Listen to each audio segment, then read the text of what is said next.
Assim, a primeira Copa do Mundo foi disputada então por 13 seleções para delírio do velho lobo Zagallo. E como organizar um campeonato com um número ímpar de equipes? A solução foi criar, então, no caso, 4 grupos, né? Sendo que um desses grupos com 4 seleções, enquanto outros 3 grupos com 3 seleções cada. No sorteio, ficou definido que 4 países seriam, digamos, os chamados cabeças de chave: Uruguai, Argentina, Brasil e Estados Unidos, além do que as 4 seleções europeias não poderiam cair no mesmo grupo. Então ali eles fizeram ali essa, digamos, matemática, né? E a partir daí as coisas ficaram mais fáceis. Afinal de contas, apenas o campeão de cada grupo passaria para as semifinais, e aí das 2 semifinais nós teríamos a grande final, e essa grande final foi disputada entre Uruguai e Argentina, aliás, repetindo exatamente a disputa que houve pela medalha olímpica lá em Amsterdã, e novamente com a vitória uruguaia. Assim, as semifinais reuniram então a Argentina e Estados Unidos de um lado, Uruguai e Iugoslávia do outro, né? E os sul-americanos simplesmente atropelaram seus rivais e ambos venceram por goleada por 6-1. E falando sobre o jogo, né, o jogo foi super emocionante, afinal de contas a rivalidade entre Uruguai e Argentina era muito grande e o Uruguai acabou abrindo o placar logo aos 12 minutos com o uruguaio dourado. 1-0 para o Uruguai, mas ainda no primeiro tempo a Argentina acabou virando o jogo para 2-1, com gols de Peucelli aos 20 minutos, e depois o artilheiro da Copa, né, com 8 gols, o Stabile acabou fazendo o seu 8º gol na Copa do Mundo e fazendo 2-1 para a Argentina, virando o jogo ainda no primeiro tempo. Isso aos 37 minutos. Na segunda etapa, o Uruguai acabou sendo melhor e empatou novamente aos 12 minutos. No caso, o Sé acabou empatando a partida em 2-2.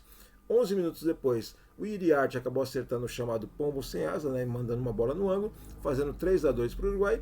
E aí, no finalzinho do jogo, já aos 44 minutos do segundo tempo, o uruguaio Castro, né, também conhecido como Manco, acabou cabeceando uma bola, encobrindo o goleiro, melhor dizendo, e aí, com 4-2, o Uruguai simplesmente garantiu a primeira Copa do Mundo, né, realizada exatamente no Uruguai. Enfim, toda a festa que o Uruguai havia planejado, não só para comemorar o seu bicampeonato olímpico, mas principalmente para comemorar a sua independência, acabou realmente virando ali a grande alegria do povo uruguaio.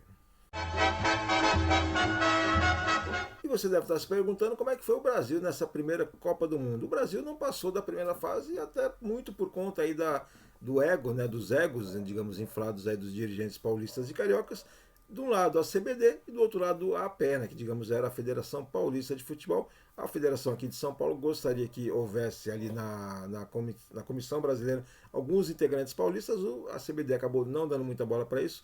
A CBD mandou para São Paulo uma lista dos jogadores que ela queria na sua convocação, né? Só que a Federação de São Paulo alegou que recebeu muito em cima da hora e aí não tinha como mandar os jogadores paulistas para a Copa do Mundo. E o absurdo está, além de tudo, né, o absurdo ainda está nesse fato de que apenas paulistas e cariocas eram considerados para jogar então essa primeira Copa do Mundo. Acabou que apenas jogadores cariocas foram à Copa. O único paulista integrado a essa seleção foi o jogador Araquém Patuscas, que formava uma dupla fantástica com o Feitiço no Santos, mas o Araquém, exatamente naquele período, ele estava sem contrato e aí acabou fazendo um contrato com o Flamengo.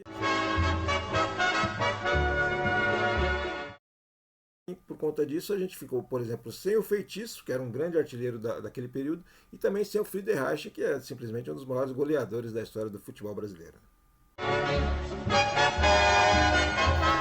a estreia do Brasil se deu com derrotas, exatamente para a Iugoslávia, que acabou sendo a campeã do grupo e foi para disputar a semifinal. O Brasil acabou perdendo para a Iugoslávia por 2-1, e o Preguinho, jogador fluminense, foi o autor do primeiro gol do Brasil em uma Copa do Mundo, né? Exatamente o gol de honra contra a Iugoslávia. E aí na segunda partida contra a Bolívia, aí o Brasil acabou passando com tranquilidade. Mais uma vez o Preguinho, né, no caso, fez 2 gols, e outros 2 gols foram do jogador Moderato, que aí no caso era um jogador do Flamengo.